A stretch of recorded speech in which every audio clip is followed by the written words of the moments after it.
意養寵物，得閒咧就同佢玩下噶喎。但係唔同嘅寵物咧養法都唔同噶喎，究竟你嘅養法又啱唔啱呢？最新環節理智得寵咧就會同大家一齊探討一下啦。而今日同大家介紹嘅咧就係爬蟲界嘅新寵兒變色龍啊！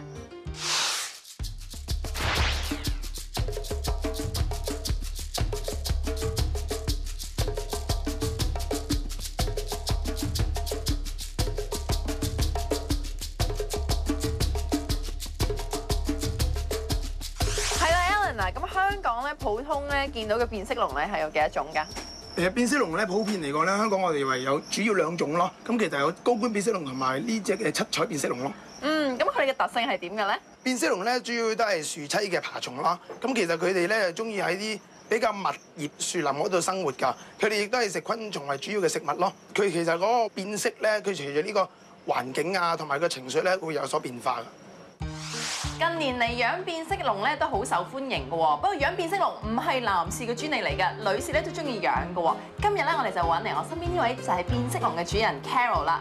係啦 ，Carol 你好，你好。係點解你咁中意養變色龍嘅咧？咁其實我覺得養變色龍都幾得意啊，因為咧係人養寵物都係養狗啦、養貓咁，再唔係就養魚啊、養雀仔。咁同人講，我哋寵物係一隻變色龍嚟嘅，咁都幾型嘅喎。Carol 啊，咁不如你同我哋介紹下佢嘅屋企啊？喂，好啊。咁其實咧，你見到佢屋企咧有啲樹枝啊、樹葉，咁有啲真係有啲假嘅。咁其實就模仿緊熱帶雨林，即係佢個原居地嘅。咁上面咧就有兩眼燈啦，咁後面長方形嗰眼咧其實就 UV 燈嚟嘅。咁等佢即係吸多啲 UV 咧，嗰啲骨嘅成長會健康啲嘅。咁前面呢一眼咧其實就係溫度嘅燈嚟嘅，因為即係熱帶雨林本身係會熱啲噶嘛，咁可能香港嘅溫度唔係咁適合佢。咁而呢一個咧，其實就係一個滴水嘅裝置嚟嘅。咁因為咧呢一隻品種嘅變色龍咧，佢就係要流動嘅水佢先會飲嘅，即係你就咁擺兜水喺度咧，佢就唔飲嘅。其實咧佢個佈置係幾好㗎。咁如果可以再 set 得嗰啲葉咧密翻少少咧，咁佢隻變色龍會更加開心咯。Carol 啊，咁佢平時嘅生活習慣係點㗎？你點同佢玩㗎？哦，咁其實咧，佢每日大概晏晝11、2點鐘嘅時候咧，咁就會便便啦。咁便完之後咧，佢就會好想出嚟玩，咁就會猛咁拍門啊，即係好似而家咁樣，好得意，係好似想拱開道門咁樣樣。咁我就揾一個好似扮成一棵樹咁嘅樹枝咁樣引佢出嚟，咁佢就會出嚟玩咯。咁有時佢爬完呢棵樹之後咧，咁我又會放佢落地下，咁喺我間屋度周圍行咁樣咯。咁佢咧，我見到佢咧，即係嗰啲手腳咧，啲皮其實佢係咪甩緊皮啊？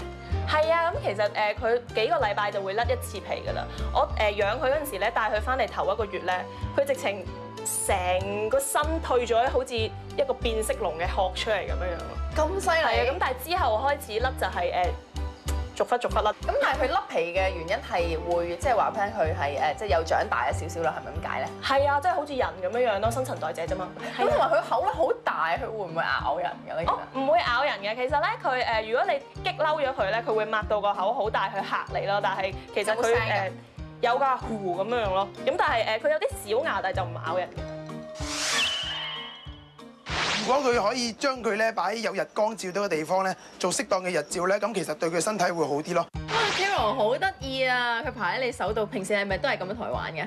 係啊，有時爬完樹咁樣捉佢落嚟玩下咯。係咁，但係咧變色龍啊嘛，即係顧名思義係會變色㗎啦。咁佢會變幾多種顏色㗎？佢幾時會變色㗎？哦，其實咧你而家見到佢咧青青綠綠咁啦，咁佢平時夜晚瞓覺嗰陣時咧個身就會即係啡啲暗啲嘅。咁有時受刺激啊，譬如你激嬲咗佢咧，咁佢就會仲青啲，同埋個身咧而家見到藍色嗰啲點點咧，有時會變黑色嘅。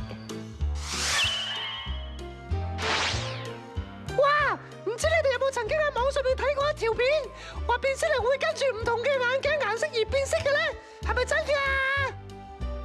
其實咧，網上最近流傳嗰個段片咧，變色龍隨住唔同嘅環境變任何嘅色咧，其實係假㗎。咁變色龍點解叫變色龍咧？佢因為佢嘅皮膚有色素細胞咯。咁啊，隨住佢個環境變化、情緒變化咧，佢會有深淺色嘅變咯，唔會話變到擺喺邊度就變咩色㗎。呢個係錯㗎。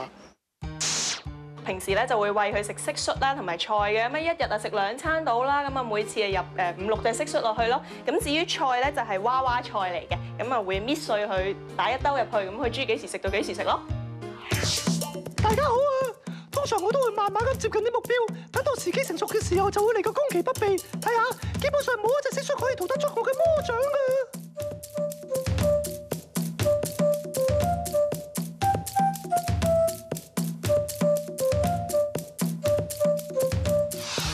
次咧我哋全家去旅行啦，咁就冇得帶埋佢去噶嘛，咁所以咧就要寄養喺姐姐屋個朋友屋企嗰度啦，咁就帶佢去成個籠咁樣帶埋佢去搭的士啦，咁佢可能未出過街啊，咁就好驚咯，喺個籠裡面亂咁爬啦。咁我哋去到旅行之後咧，因為嗰陣時香港個溫度咧又比較低嘅，所以我哋咧又一路好驚，死啦！佢喺香港會唔會凍死㗎咁樣？咁所以一翻到嚟咧就即刻打翻俾個朋友問佢有冇事啊？咁好彩翻到嚟咧都健健康康，仍然係咁靚仔咯。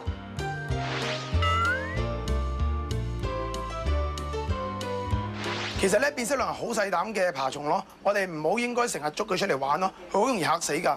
另外，變色龍佢哋唔中意喺一個靜水嘅狀態飲水㗎。咁如果我哋想俾佢飲水咧，你要用啲流水嘅裝置咧，咁佢哋先識會飲水㗎。希望你哋可以同你嘅寵物咧相親相愛，用正確方法咧嚟養佢哋，成為一個有責任感嘅主人。